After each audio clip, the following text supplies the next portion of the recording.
and welcome to an update of our mating game experiment. If you recall, we set this experiment up 2 weeks ago. We actually set it up 3 weeks ago, but I had a little hiccup where I had to die off, so we restarted the experiment. And today it is the 2-week mark, and this is the red wiggler bin. So we might as well start our peek into the wigglers first. Now I haven't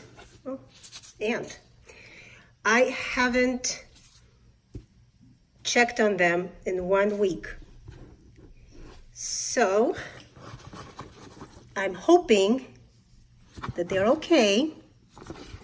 I mean, they were okay before, so there was no reason for them not to be okay now. And I'm just going to check to see if the bin itself has the appropriate moisture level. Oh yeah, see, here he is. She. Nice and juicy and plump and active, so that's very active for a red wiggler, by the way. There's one. It's amazing how it's impossible to find them in such a tiny bin. But there are no bad smells. Usually there is a smell. If there's a die-off, there is a smell.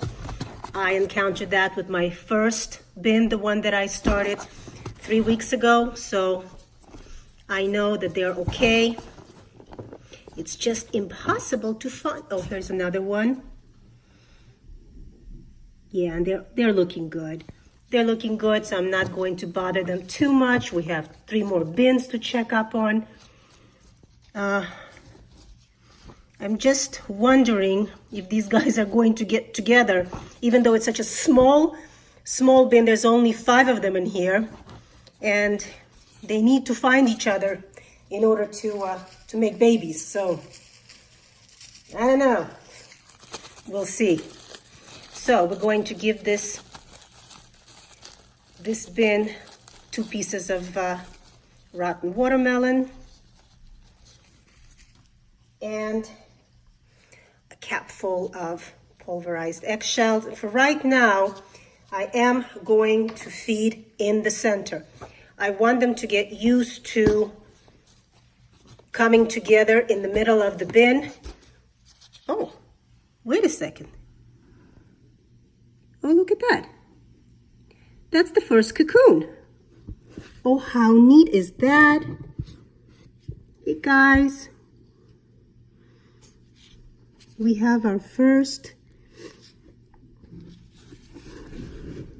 cocoon. Yay! Oh, I'm excited about that. Okay, so these guys have apparently gotten together. So let's go check on the rest of the bins. Okay, so here's our European nightcrawler bin. And let's see if all's well in here. You know, I am surprised that I found, ooh, big guy. Right off the bat, look at that. This guy is big, and he looks great. He looks absolutely great. Let's see what the condition of the bin looks like.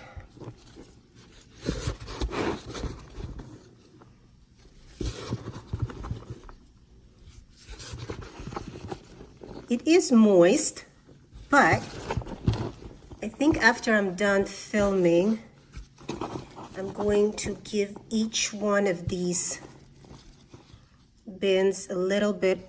Ooh, look at that, guys. Look at this big cocoon. Ooh. Nice, Lila. Look at that. And the European nightcrawlers laid an egg. Oh gosh, I love it. Oh, here's some more of them. Yeah, so it looks like they're mating. That's what they look like. When you see a worm that looks like it's come from outer space, they're mating. And I know there's still food in here. Actually surprised that there's still food in here. But we are going to give them just a little bit more. Because we want to sort of keep it even, but then I'll make sure and check up on them. Make sure I'm not overfeeding. So even though this is supposed to be an experiment where we treat the bins equally, I'm not going to give them more food than they can handle because I don't want to create issues within the bin. So if they do not finish the food, they will not get more. That way the conditions in each bin are going to be equal as far as moisture is concerned and the amount of food that is actually in there. So this bin is looking good and we have a cocoon. So let us move on to the blue worms.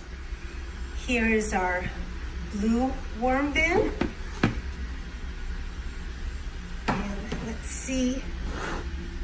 Actually, the moisture level in the bins is the same for all of them, and I'm thinking that I will probably add the same amount of water to all of the bins.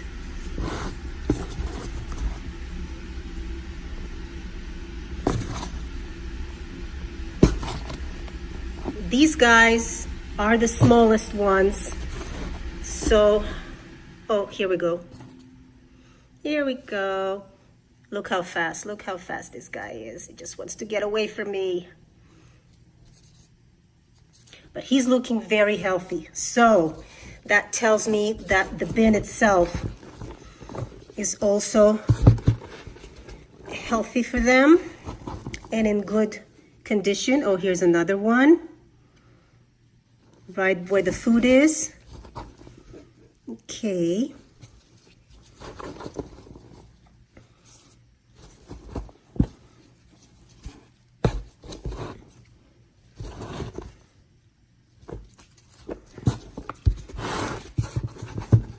It's weird when I'm moving the material around, I'm actually moving the bin around. It's so small. I'm not used to working with such small bins.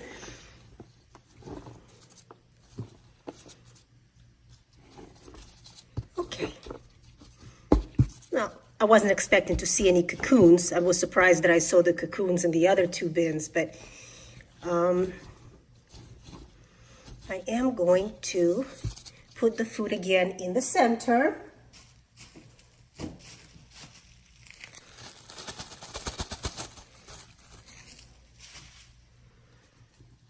And let them be for the week.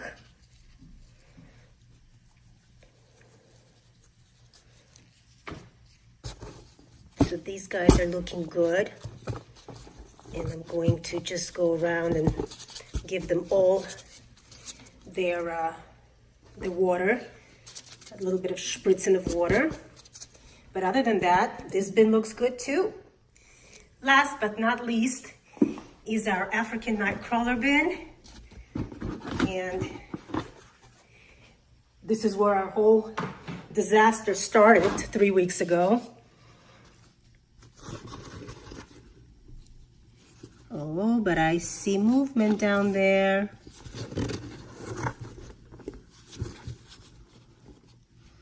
And here's the big guy, gal. Yeah, again, very active, looking very, very good. So I'm very, oh, Guys, look at that. That is finally my first African nightcrawler cocoon that I can actually spot and say, this is a cocoon. I can never find them in my other systems. Oh, wow.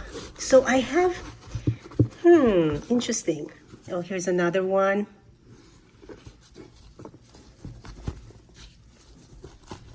And there's a third one crawling in there, trying to get away from me. And there's the fourth one right there.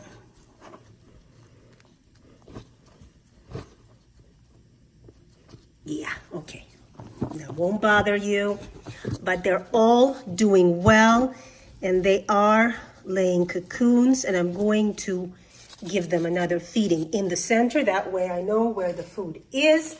They know where the food is. They can get together and do what they do. But I am thrilled. I am really happy. And I wouldn't be at all surprised that the blue worms also have a cocoon, but the blue worm cocoon is so tiny that I probably didn't even see it if it wasn't there. I'm surprised I actually found any cocoons at all, but I am so happy. All right, so I'll give these guys some water and we are going to be done. So thanks for joining me, and we will see you next week.